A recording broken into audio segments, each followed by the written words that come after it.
اسلام اور جدید مسائل کے ایم اے اسلامک فرسٹ سیمسٹر کے پیپر کا ہمارا آج کا موضوع ہے اسلام اور علم، یعنی علم کیا ہے اور اسلام میں علم کا کیا تصور ہے۔ تو یہاں گزشتہ کلاس کے موضوع کے 3 نکات جو میں سمجھتا ہوں بہت اہم ہیں ہر طرح کی مطالعہ و تحقیق میں، ان کو میں دہرانا چاہوں گا۔ ان الذی فرض علیک القرآن لا ردک الی معاد۔ دوسرا حکم اسے سے متعلق کہ وَأَنَّ هَذَا صِرَاطِی مُسْتَقِیمًا فَاتَّبِعُوهُ، یہی وہ سیدھا راستہ ہے، اس پر چلنا ہے، کسی اور راستے پہ نہیں چلنا، ورنہ وہ ہمیں اس راستے سے جدا کر دیں گے۔ اور تیسری ہدایت اتبعوا ما انزل الیکم من ربکم ولا تتبعوا من دونہ اولیاء، اتباع کرنی ہے جو اللہ کی طرف سے نازل کیا گیا ہے۔ Follow what has been revealed to you from your sustainer, اور کسی اور ولی کی اتباع نہیں کرنی ہے۔ یعنی قرآن ہم پہ فرض ہے، قرآن فرض ہے تو یعنی اس کا ہر حکم فرض ہے، اور اس ہر حکم کو سمجھنے کے لیے ہمارے لیے لازم ہے کہ ہم قرآن کو سمجھیں اور پھر اس کے حساب سے اپنی زندگی گزاریں۔ اسلام اسی کا نام ہے، اور اس کی مزید وضاحت 2 آیتوں میں ہے کہ وہ سیدھا راستہ بھی یہی ہے جس کی دعا ہم ہر نماز میں سورہ فاتحہ میں کرتے ہیں کہ اہدنا الصراط المستقیم، اور تیسری بات یہ کہ جو کچھ اللہ کی طرف سے نازل ہوا ہے محض اسی کا اتباع کرنی ہے، فالو اسی کو کرنا ہے، کسی اور چیز کو فالو نہیں کرنا ہے۔ اب آتے ہیں ہم علم کی طرف کہ لغات کے مطابق علم یعنی علمہ یعلم کا مفہوم ہے، یعنی مطلب ہے کسی چیز کو کما حقہ جاننا، کما حقہ اس کا حق ادا کرتے ہوئے، ان ٹوٹیلٹی، یعنی اس کھوج کا حق ادا کرتے ہوئے۔ مثال طور پہ اس پنکھے کے بارے میں اگر مجھے ایک بیان لکھنا ہے تو میں اس کی راڈ سے لے کے جو جڑ سے جڑی ہوئی ہے ایک چیز کا بیان جو دکھتا ہے مکمل کر دوں کہ ذرا سے ایک نٹ بولٹ اور پیچ کو بھی نہ چھوڑوں، یہ میں نے حق ادا کیا اس کے بیان کا۔ تو کما حقہ وہ بیان ادا کرتے ہوئے، کما حقہ جاننا، پہچاننا، حقیقت کا ادراک کرنا یعنی حقیقت کا علم رکھنا، حقیقت کو پہچاننا، یقین حاصل کرنا، محسوس کرنا، اور محکم طور پر ایبسلیوٹ معلوم کرنا، یہ تاج العروس اور محیط المحیط سے اقتباس ہے۔ تو یہ تو ہوئی علم کی تعریف لغات میں۔ اب دیکھتے ہیں کہ قرآن کریم نے علم کا کس انداز سے استعمال کیا ہے۔ علم الانسان ما لم یعلم، انسان کو وہ علم دیا جو اس کے پاس نہیں تھا، جس علم سے وہ واقف نہیں تھا۔ علم بالقلم، اسے قلم سے لکھنا سکھایا۔ اور اس میں ایک بات اور آپ سے بتاؤں کہ اگر آپ سورہ علق کی آیت دیکھیں تو اس سے پہلے الذی لگتا ہے، یعنی اللہ ہی اپنی پہچان بتاتا ہے کہ تمہارا رب وہ ہے جس نے قلم سے لکھنا سکھایا اور علمہ البیان، بیان کرنا سکھایا۔ ان آیات کا مطلب یہ نہیں کہ اللہ تعالیٰ نے ہر انسان کو اس طرح سکھایا جس طرح ایک استاد بچے کو تعلیم دیتا ہے۔ اس کا مطلب ہے کہ اللہ نے انسان کے اندر ان باتوں کی صلاحیت رکھ دی، یہ تمام چیزیں اس کے قابو میں کر دیں۔ اس کی واضح مثال سورہ مائدہ میں ملے گی، جہاں فرمایا کہ تم اپنے شکاری جانوروں کو شکار پکڑنا سکھاتے ہو مما علمکم اللہ، اس علم کی روح سے، اس علم کی مدد سے جو اللہ نے تمہیں دیا ہے۔ تو یہاں اس پہ مزید گفتگو سے پہلے میں 2 اقسام علم کی واضح ہمیاں کر دیں کہ علم بذریعہ وحی اور علم بذریعہ استعداد۔ وحی کا علم پیغمبروں تک تھا، لیکن استعداد اللہ تعالیٰ نے ہر انسان میں رکھ دی، جس کی واضح مثال ہمیں اس آیت میں ملتی ہے۔ علم آدم الاسماء کلھا، اسماء اسم کی جمع ہے جس کا مادہ سین میم واو ہے۔ اس کے معنی ہے کسی چیز کی علامت جس سے اسے پہچانا جائے۔ صاحب مفردات اس پر بحث کرتے ہوئے لکھتے ہیں کہ معرفت الاسماء لا تحصل الا بمعرفت المسمى، یعنی جب تک چیز کا علم نہ ہو اس کے ناموں کا تعارف کچھ فائدہ نہیں دیتا۔ اس کا مطلب یہ ہے کہ آدم کو علم اشیاء کی ایسی صلاحیت دی گئی ہے کہ وہ ہر چیز کو اس کی شکل اور اس کے خواص سے معلوم کر کے اس کو پہچاننے کے لیے اس کا نام رکھتا ہے۔ اب یہاں اس کا مطلب یہ ہے کہ اللہ تعالیٰ نے پورے بنی آدم کو نام اور خواص کا علم دے دیا۔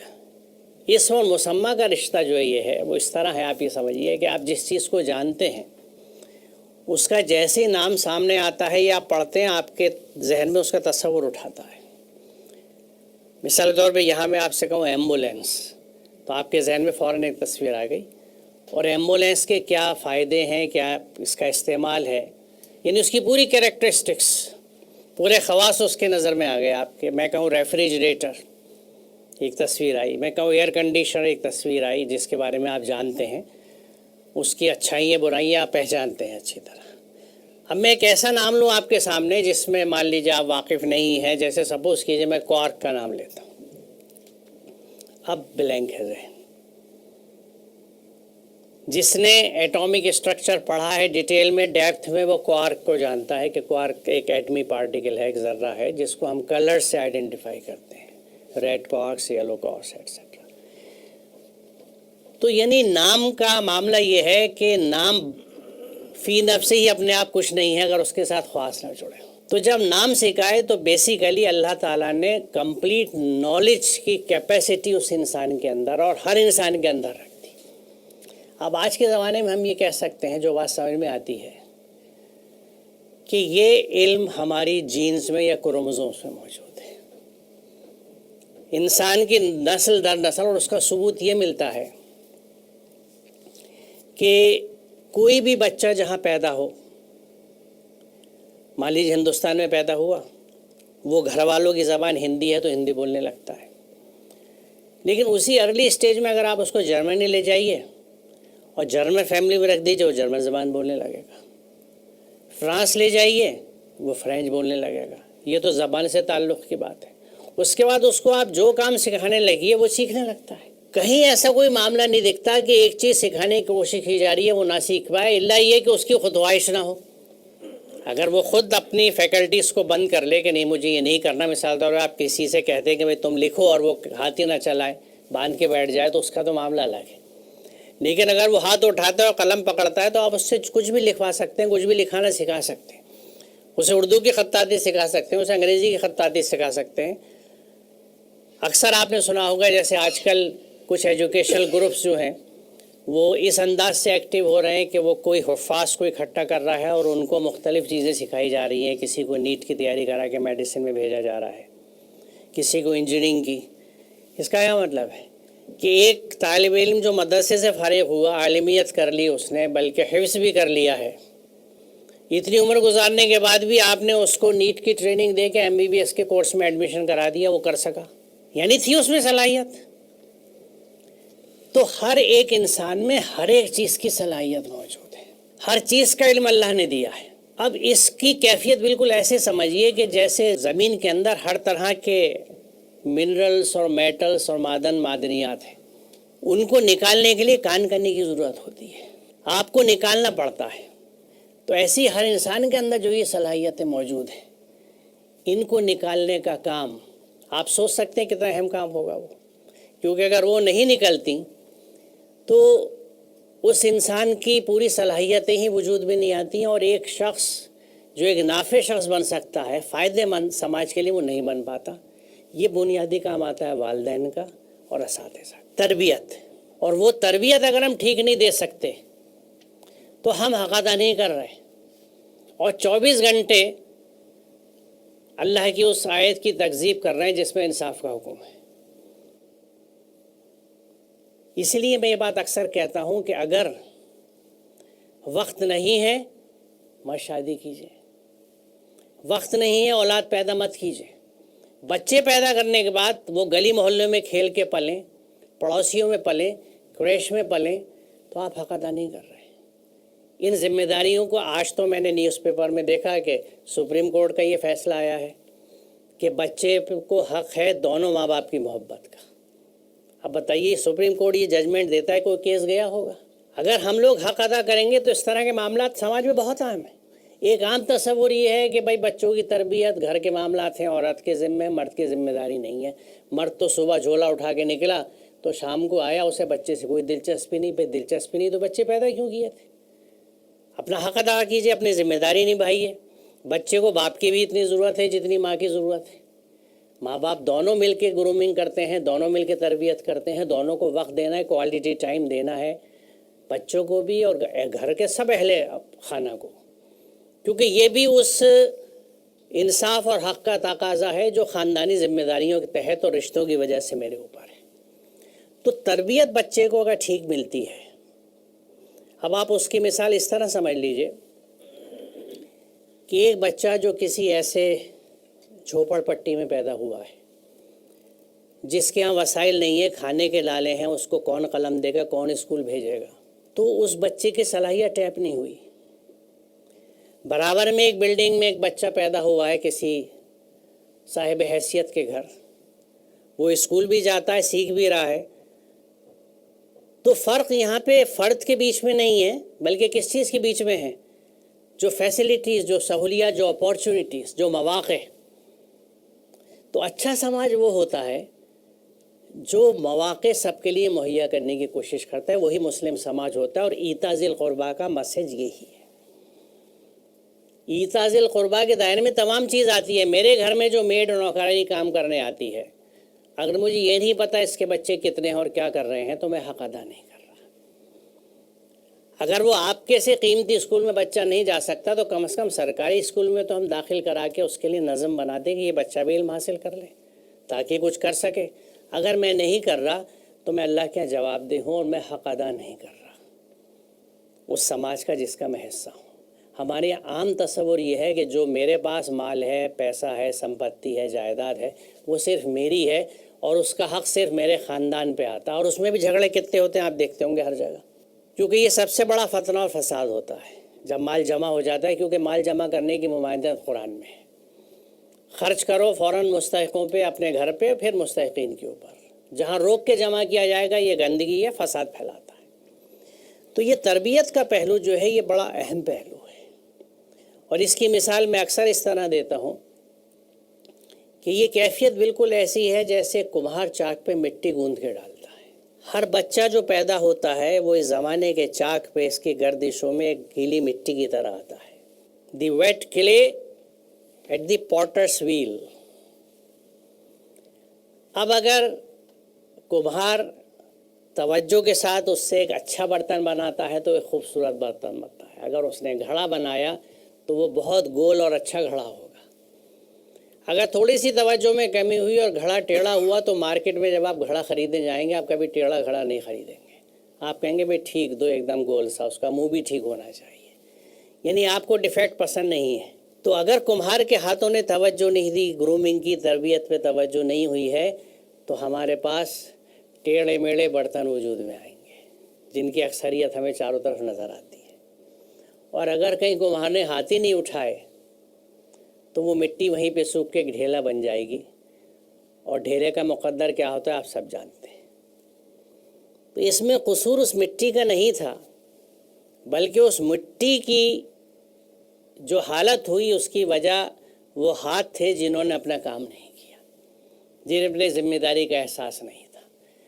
تو اسی لیے یہ بات میں اکثر کہتا ہوں کہ تربیت کا رول زیادہ ہے بنسبت تعلیم کے۔ تعلیم و تربیت کی جگہ ہمیں تربیت و تعلیم کہنی چاہیے، کیونکہ تربیت اگر درست ہے تو حصول علم بھی درست ہوتا ہے اور اس کا استعمال بھی درست ہوتا ہے۔ تربیت غلط ہے تو علم کا حصول بھی غلط ہوگا، استعمال بھی غلط ہوگا، کیونکہ یہ ذہن اور یہ ہاتھ ہیں جو چیزوں کو استعمال کرتے ہیں، کس طرح کرتے ہیں۔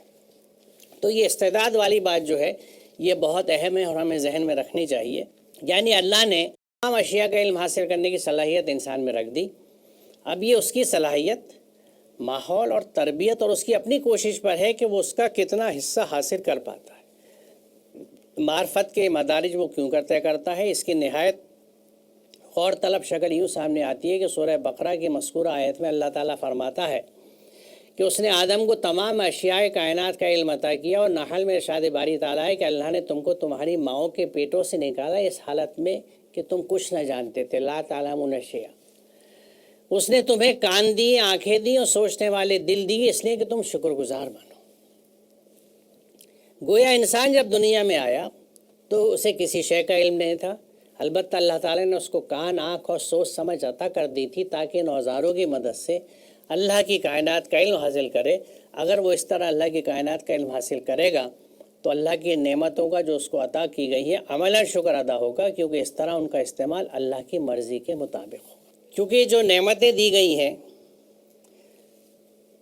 جن کو ہم اپنی سینسز کہتے ہیں، جن کا دماغ سے تعلق ہے، دیکھنا ہے، سننا ہے، سونگھنا ہے، سمجھنا ہے، یہ سب چیزیں اس لیے دی گئی ہیں کہ اللہ کی کائنات کو پہچانیں، اور وہی عملاً شکر ہوگا۔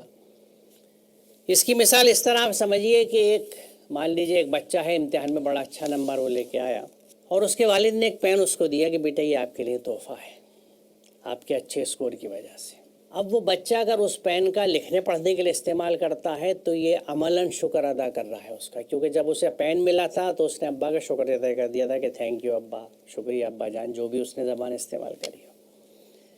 لیکن اس پین کو لکھنے کے بجائے اگر وہ اسکول میں بیٹھا ہے آگے والے کی کور میں چبھ ہو رہا ہے، یا پہلے جب انک پین چلتے تھے تو وہ سیاہی پھینکی جا رہی ہے کمر پہ، جو میری کمر پہ بہت ملی ہے، جب ہمارے زمانے میں انک کے پین چلا کرتے تھے تو یہ بہت شرارتی ہوا کرتی تھی اور اس پہ بچوں کی سزا بھی بہت ملا کرتی تھی جو یہ حرکتیں کرتے تھے، لیکن وہ مس یوز ہے، غلط استعمال ہے اس چیز کا جو تحفے میں ملی۔ تو اللہ تعالیٰ نے جو یہ نعمتیں اللہ نے دی ہیں اور جن کا ایک دن حساب ہوگا، ہمیں معلوم ہے سورہ تکاثر کی آخری آیت یاد رکھیے، ثم لتسألن یومئذ عن النعیم، کہ اس دن ہر اس نعمت کا سوال کیا جائے گا جو اللہ نے دی تھی۔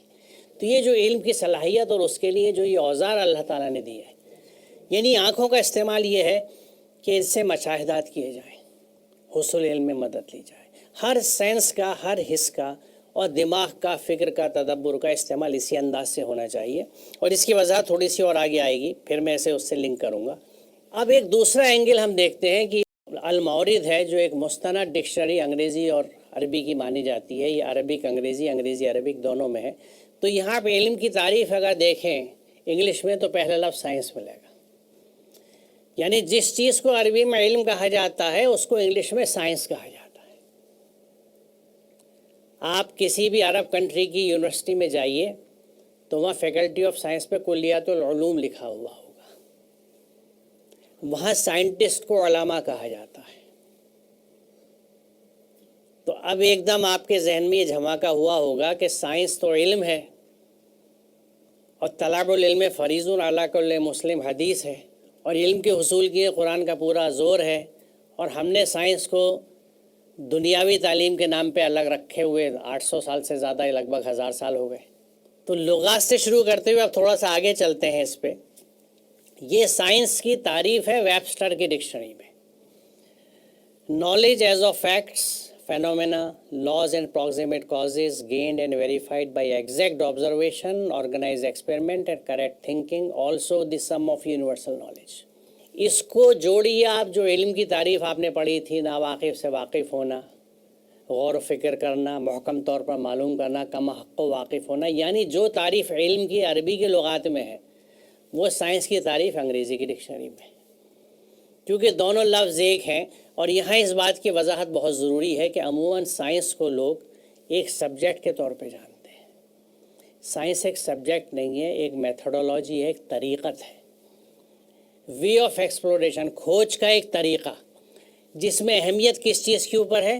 مشاہدے کے اوپر، غور و فکر کے اوپر، تفکر تدبر کے اوپر، تجزیے کے اوپر، انالیسس، اور جہاں ممکن ہو وہاں تجربہ۔ سائنس کی ہر چیز بھی تجربے سے ثابت نہیں ہوتی ہے، لیکن وہ مانی جاتی ہے، سائنسی کلیات ہیں بہت سے اس کے اوپر جو انحصار کرتے ہیں۔ اور قرآن کریم میں کس چیز پہ زور ہے؟ انہی چیزوں پہ، مشاہدے کے اوپر، تفکر کے اوپر، تدبر کے اوپر، اور 3 چیزوں کا خصوصی ذکر ہے، سماع، بصر و فواد۔ یہ مین ٹولز ہیں لرننگ کے۔ تو گویا اس طرح سے ہم دیکھیں تو جس چیز کو ہم سائنسی انداز فکر کہتے ہیں یا سائنٹیفک ایٹیٹیوڈ یا میتھڈولوجی کہتے ہیں، وہ در حقیقت اسلامی انداز فکر ہے اگر اس کو سمجھیں ہم، اور اسلامک ایٹیٹیوڈ ہے، کیونکہ قرآن ان چیزوں کی وضاحت کرتا ہے۔ مثال طور پہ قرآن کی ایک آیت ہے جو یہ کہتی ہے کہ اللہ کے نزدیک سب سے بدترین وہ گونگے بہرے لوگ ہیں جو عقل استعمال نہیں کرتے۔